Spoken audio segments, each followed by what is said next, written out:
Hello guys, welcome back to my channel. My name is Bukhar Naseem and you're watching Mr. Techno. So guys, आज हम बात करने जा रहे हैं structure of C programming language.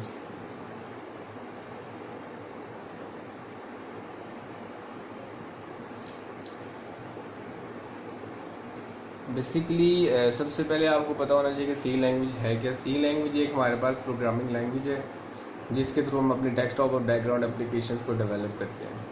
तो सबसे पहले आपको पता होना चाहिए कि सी लैंग्वेज है क्या चीज़, किसने डेवलप की। तो सी लैंग्वेज को 1970s में डेनिस रिची ने बेल लेबोरेटरीज में इसको डेवलप किया था। तो बेसिकली सी लैंग्वेज हमारे पास एक प्रोसीजरल लैंग्वेज है। प्रोसीजरल लैंग्वेज मीन्स कि ये मॉड्यूलर प्रोग्रामिंग को या मॉड्यूलर प्रोग्रामिंग के कॉन्सेप्ट को क्या करती है, फॉलो करती है। ठीक है, जिसके अंदर हम क्या करते हैं, जिसके अंदर हमारे पास डिफरेंट किस्म के मॉड्यूल्स होते हैं जिनको हम फॉलो करते हैं। सो गाइस, अब हम स्टार्ट करते हैं कि हमारे पास सी लैंग्वेज का स्ट्रक्चर क्या होता है। ठीक है, basically what is structure. Structure means कि एक ढांचा, कि बेसिकली अगर आप सी लैंग्वेज में कोई भी प्रोग्राम बनाना चाहते हो तो आप उसमें किन किन चीज़ों को फॉलो करोगे या उसका बेसिक स्ट्रक्चर होगा क्या, कि आप किसको फॉलो करते हुए उस सी प्रोग्राम को बनाना स्टार्ट करोगे। तो बेसिकली जो हमारे पास सी लैंग्वेज का स्ट्रक्चर आता है, ठीक है, स्ट्रक्चर ऑफ सी लैंग्वेज में बेसिकली हमारे पास 6 तरह के पार्ट हैं। ठीक है, तो अभी हम उसको डिटेल में डिस्कस करेंगे। सबसे पहले हम उनको मेंशन कर लेते हैं। तो जो सबसे पहला पार्ट हमारा होता है, ठीक है, उसको हम डॉक्यूमेंटेशन सेक्शन कहते हैं।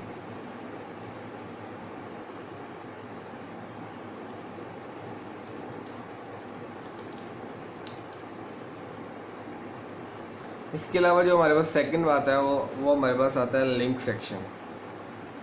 Link section. जो थर्ड हमारे पास आता है वो आता है डेफिनेशन सेक्शन। इसको हम पहले लिस्ट डाउन कर लेते हैं, उसके बाद हम इसको डिटेल में डिस्कस करेंगे।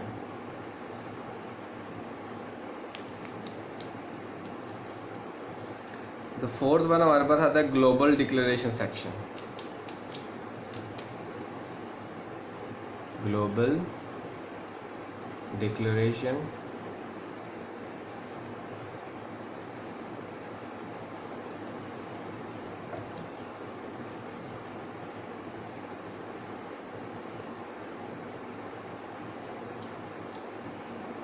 तो फिफ्थ में हमारे पास आ जाता है, फिफ्थ जो इसका सेक्शन है वो कहलाता है मेन सेक्शन।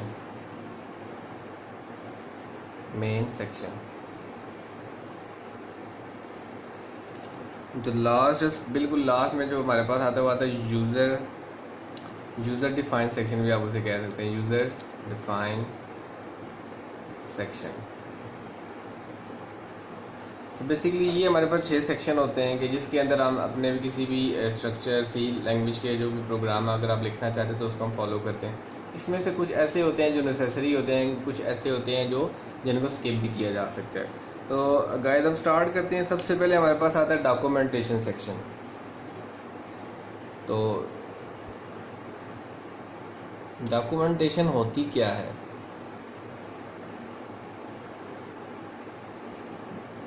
अच्छा, डॉक्यूमेंटेशन सेक्शन में हम मोस्टली यूज़ करते हैं, हम इसमें मोस्टली हम क्या करते हैं, हम मोस्टली अपने कमेंट्स को लिखते हैं। ठीक है, इसमें हम क्या करते हैं, अपने कमेंट्स को लिखते हैं। अच्छा, कमेंट्स हमारे पास क्या चीज़ है। कमेंट्स हमारे पास होती है अनएग्जीक्यूटेबल स्टेटमेंट। अनएग्जीक्यूटेबल स्टेटमेंट। अच्छा, अब अगर सोचा जाए कि ये अनएग्जीक्यूटेबल स्टेटमेंट है तो हम इसको लिखते क्यों। Basically the purpose of comment is कि हम कमेंट्स को इसलिए लिखते हैं कि हम अपनी याद दहानी के लिए या हम अपनी आसानी के लिए कमेंट्स को लिखते हैं। ठीक है, जस्ट लाइक अगर आप एक प्रोग्राम का कोई भी मॉड्यूल बना रहे हो, जस्ट लाइक मैं कहता हूँ आप एक कैलकुलेटर का प्रोग्राम बना रहे हो, उसके अंदर 4 सेक्शन है। ठीक है, उसके अंदर 4 सेक्शन है। जैसे उसके अंदर एक ऐड का सेक्शन है, ठीक है, सब्ट्रैक्शन का सेक्शन है, मल्टीप्लाई का है और डिवीजन का है। तो जब आप ये फर्स्ट वाला सेक्शन बनाओगे, ठीक है, तो इसके कमेंट्स में क्या लिख दोगे आप, this section belongs to addition, this section belong to division. तो ये कमेंट्स आपको जब भी आप अपने प्रोग्राम को आफ्टर अ लॉन्ग टाइम इसको ओपन करोगे या उसकी कोडिंग को देखोगे, तो जैसे ही आप कमेंट्स को रीड आउट करोगे तो आपको इजीली पता चल जाएगा क्योंकि ये जो मैंने कोडिंग लिखी है ये किससे रिलेटेड है।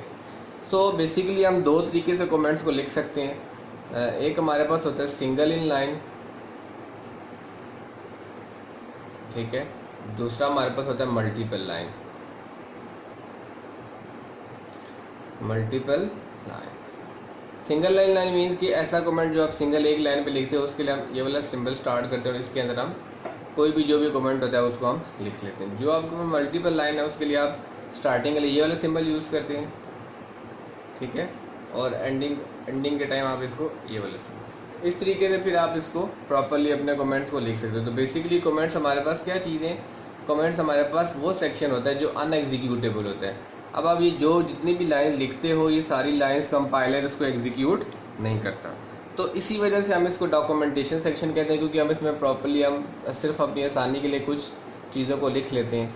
अच्छा, अभी हम डिस्कस करते हैं कि हमारे पास जो दूसरा सेक्शन है, ठीक है, दूसरा सेक्शन हमारे पास कहलाता है, अगर मैं इसको देखूँ तो लिंक सेक्शन, ठीक है। लिंक सेक्शन, लिंक का मतलब क्या होता है जी, लिंक सेक्शन।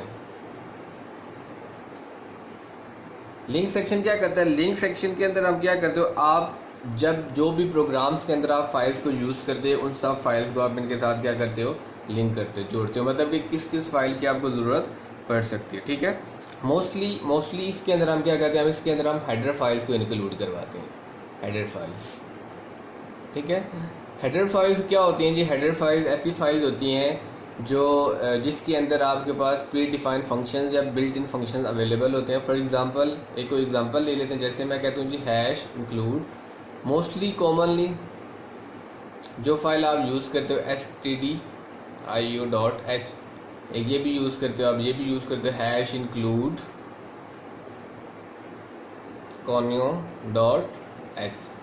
बेसिकली ये .h क्या चीज़ है, ये इसकी एक्सटेंशन है, ये एक्सटेंशन ये बताती है कि ये हमारे पास हेडर फाइल है, ठीक है। तो हेडर फाइल हम तब यूज़ करते हैं कि अगर हम अपने प्रोग्राम के अंदर फॉर एग्जांपल जो भी चीज़ें हम यूज़ करते हैं, जैसे इनपुट फंक्शन यूज़ कर रहा हूँ, आउटपुट यूज़ कर रहा हूँ, ठीक है, बैकस्लैश एस्केप सीक्वेंसेस यूज़ कर रहा हूँ, कोई भी फंक्शन यूज़ कर रहा हूँ, तो हेडर फाइल्स के अंदर हम उनको इंक्लूड करवाते हैं, ठीक है। इस कीवर्ड इंक्लूड के थ्रू हम उनको इंक्लूड करवाते हैं कि जो भी फंक्शन इनपुट है आउटपुट है, तो जब तक आप उसको इंक्लूड नहीं करवाओगे तब तक आप उस फंक्शन को यूज़ नहीं कर सकते। तो इसी वजह से लिंक सेक्शन के अंदर हम क्या करते हैं, लिंक सेक्शन के अंदर हम सारी वो डिटेल्स लिखते हैं या वो चीज़ों को इंक्लूड करवाते हैं जो हमें ड्यूरिंग प्रोग्राम एग्जीक्यूशन ज़रूरत पड़ सकती है। तो ये थोड़ा सा इंट्रोडक्शन था लिंक सेक्शन का। अब हम डिस्कस करते हैं डेफिनेशन सेक्शन। अच्छा व्यूअर्स, डेफिनेशन सेक्शन में क्या होता है, डेफिनेशन सेक्शन में हम अपने कांस्टेंट को डिफाइन करते हैं। क्या करते हैं, कांस्टेंट को। जिस तरीके से हम अपनी हेडर फाइल्स को डिफाइन करते हैं, इसी तरीके से अगर आपने अपने प्रोग्राम के अंदर किसी कांस्टेंट को यूज़ करना है, फॉर एग्जांपल हम इसे कह सकते हैं सिंबॉलिक कांस्टेंट, ठीक है। हम इसको एक वर्ड भी दे सकते हैं, फॉर एग्जांपल सिंबॉलिक कांस्टेंट।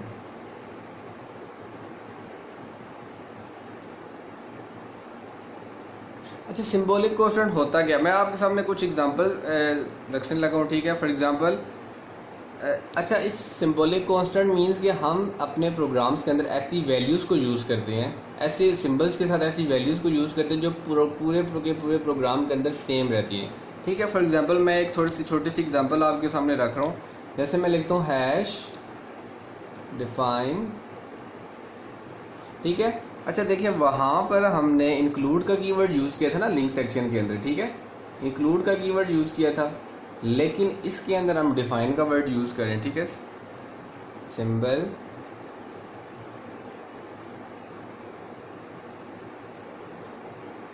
ठीक है। अच्छा, ये उसका सिंटैक्स है। उसके बाद कोई भी इसकी, जैसे मैं कहता हूँ वैल्यू या एक्सप्रेशन, ठीक है, तो ये बेसिकली उसका सिंटैक्स हो गया। अब हम एक एग्जांपल को देख लेते हैं। जस्ट लाइक मैं इसको डिफाइन करता हूँ जी, hash define height, sorry mistake हो गई। अच्छा, जब भी आपने इसको लिखना है ना, ठीक है, जब भी कीवर्ड को लिखना है, देखिए यहाँ पे मैंने सारा किसमें लिखा हुआ कैपिटल, तो आपने भी क्या करना है, कैपिटल लेटर्स में लिखना है।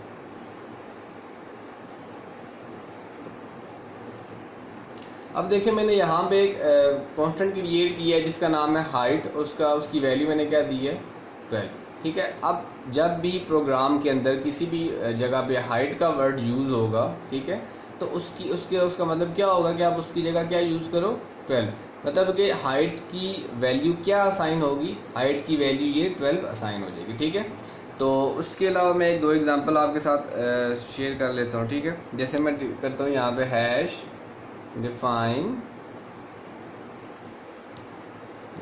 क्यूब वाला फंक्शन यूज़ कर लेते हैं, क्यूब, साथ में उसको डिफाइन भी कर देता हूँ। ठीक है, फॉर एग्जांपल ए,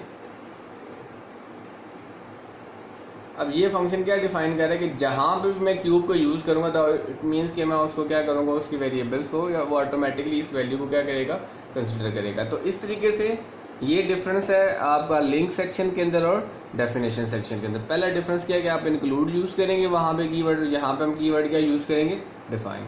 तो ये बेसिकली हम इनको यूज़ करते हैं अपने कॉन्स्टेंट को डिफाइन करने के लिए। नेक्स्ट जो हमारे पास सेक्शन आ रहा है, ठीक है, नेक्स्ट सेक्शन हमारे पास आता है ग्लोबल डिक्लेरेशन। ठीक है, ग्लोबल डिक्लेरेशन।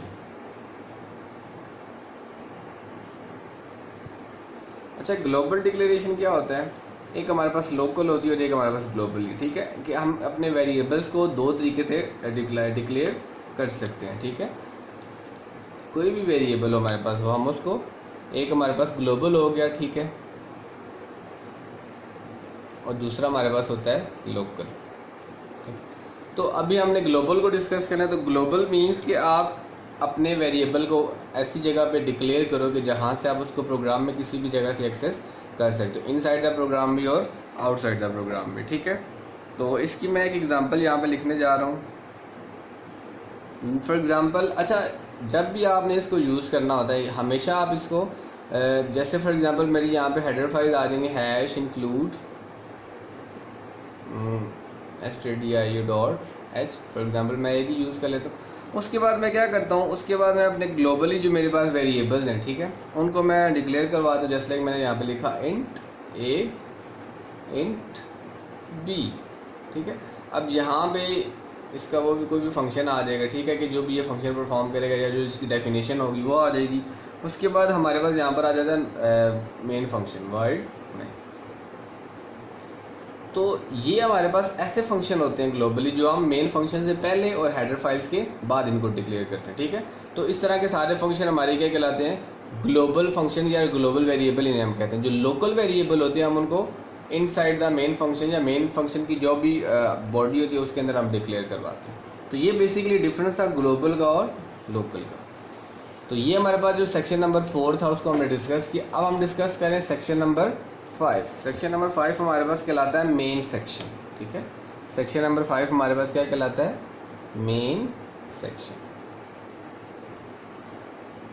अच्छा, ये जो सेक्शन है ये हमारा कंपलसरी सेक्शन होता है। ठीक है, इस सेक्शन को हम डिवाइड करते हैं दो तरह के सेक्शंस के अंदर। ठीक है, फॉर एग्जांपल मैं लिखता हूँ यहाँ पे मेन, उसके बाद अच्छा इसमें हमारे पास ना एक कर्ली ब्रैकेट्स को हम यूज़ करते हैं, इसको हम स्टार्टिंग कहते हैं, इसको हम एंडिंग ब्रैकेट कहते हैं। इसके अंदर हमारे पास दो तरह के सेक्शन और आ जाते हैं, उन सेक्शंस को हम डिफाइन करते हैं। जैसे एक सेक्शन हमारे पास होता है डिक्लेरेशन और दूसरा सेक्शन हमारे पास आ जाता है एग्जीक्यूटेबल सेक्शन।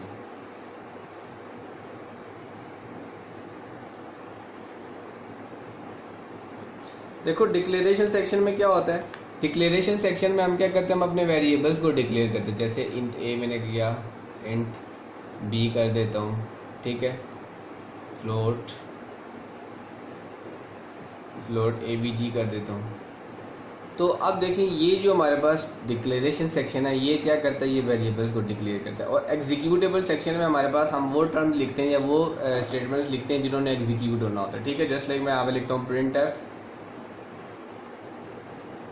में मैं कुछ भी लिख देता हूँ, वेलकम लिख देता हूँ। तो अब ये जो मेरे पास प्रिंट एफ सेक्शन है, ठीक है, ये मेरे पास एग्जीक्यूटेबल सेक्शन कहलाएगा। ठीक है, ये मेरे पास एक मैंने आपको एक फंक्शन यूज़ किया जिसके थ्रू मैंने वेलकम को प्रिंट करवाया। तो बेसिकली ये हमारे पास डिफरेंस था। ठीक है, तो ये हमने सेक्शन नंबर 5 को डिस्कस किया जिसे हम कहते हैं मेन सेक्शन। तो अब हम आखिरी और लास्ट सेक्शन की तरफ चलते हैं। ठीक है, जो हमारे पास कहलाता है यूज़र डिफाइंड सेक्शन। ठीक है, जो हमारे पास कहलाता है यूज़र डिफाइंड सेक्शन, वो क्या होता है उसको भी हम डिस्कस करते हैं अभी। वेरी लास्ट सेक्शन हमारे पास आ जाता है यूज़र डिफाइन सेक्शन। अच्छा व्यूअर्स, ये हमारे पास एक ऐसा सेक्शन होता है जिसके अंदर हम फंक्शंस को डिफाइन करते हैं, ठीक है। तो यूज़र डिफाइन सेक्शन इनसे क्या मुराद है कि जो यूज़र ख़ुद अपनी मर्ज़ी से अगर प्रोग्राम के अंदर अगर जो आपके बिल्ट इन फंक्शन है या जो बिल्ट इन आपको फंक्शन या प्रोग्राम प्रोवाइड किए गए, अगर आप उससे आपकी ज़रूरत पूरी नहीं हो रही, अगर आप उससे आपका फंक्शन परफॉर्म नहीं हो रहा, तो आप क्या करते हो, आप खुद से भी कुछ चीज़ डिफ़ाइन कर सकते हो। तो यहाँ पे हम क्या करते हैं, हम फंक्शंस को डिफ़ाइन करते हैं, ठीक है। यूज टू डिफाइन फंक्शंस, ठीक है। फॉर एग्जांपल आप यहाँ पे कोई भी फंक्शन डिफाइन कर सकते हैं, जैसे मैं कहता हूँ फंक्शन 1,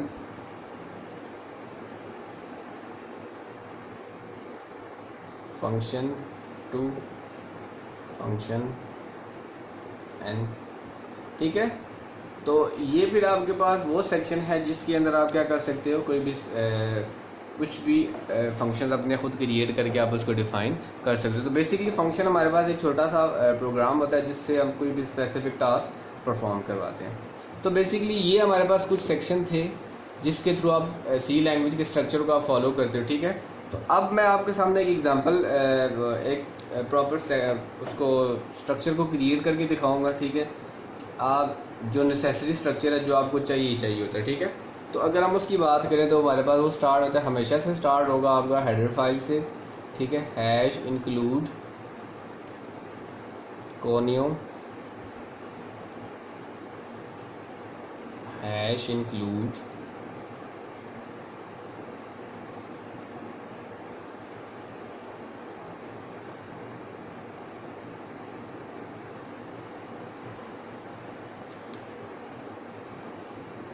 void main, ये हमारे पास कहलाती है बॉडी ऑफ प्रोग्राम। तो बेसिकली अगर आप इसके जो हमारे पास ये तीन हमारे पास नेसेसरी पार्ट हैं, ठीक है। इसको कंपलसरी पार्ट आप कह सकते हो, इसको आप मतलब जब भी आपने कोई प्रोग्राम लिखना है तो आपने इनको लाजमी कंसिडर करना चाहिए। ये मेरा पहला पार्ट कहलाता है, इसको मैं कहता हूँ सेकंड पार्ट है, ये मेरे पास थर्ड है, ठीक है। तो ये जो आपके पास ये वाला पार्ट है, ठीक है, इसको हम प्री प्रोसेसर डायरेक्टिव भी कहते हैं, ठीक है। इसको हम क्या कहते हैं, प्री प्रोसेसर डायरेक्टिव, ठीक है। इसकी निशानी क्या है कि ये हमेशा से हैश के साइन से स्टार्ट होगी, ठीक है।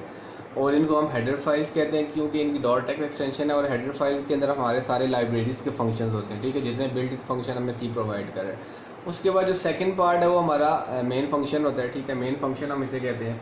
अब बॉडी ऑफ प्रोग्राम हमारे पास ये वो एरिया है या वो स्पेस है जिसके अंदर हम क्या करते हैं, अपने पूरे प्रोग्राम को हम लिख सकते हैं, ठीक है।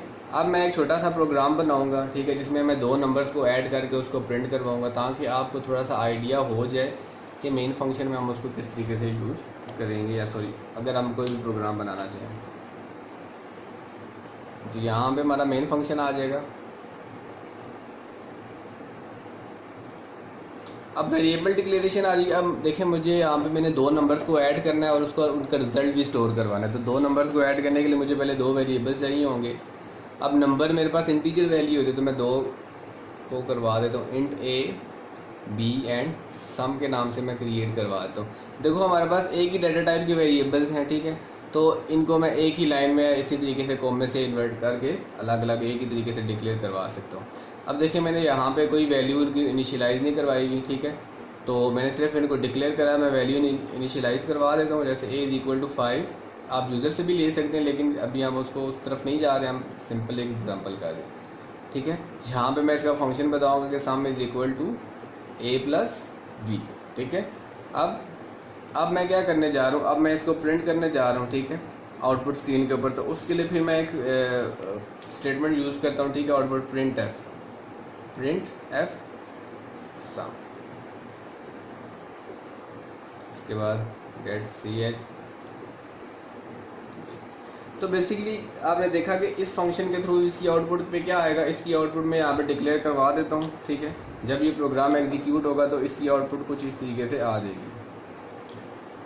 लिखा हुआ आएगा स्क्रीन के ऊपर सम = प्लस करेंगे तो हमारे पास 15 आंसर आ जाएगा, ठीक है। तो ये हमारे पास आउटपुट होगी, इस तरीके से हम इसको डिक्लेयर करवाएंगे।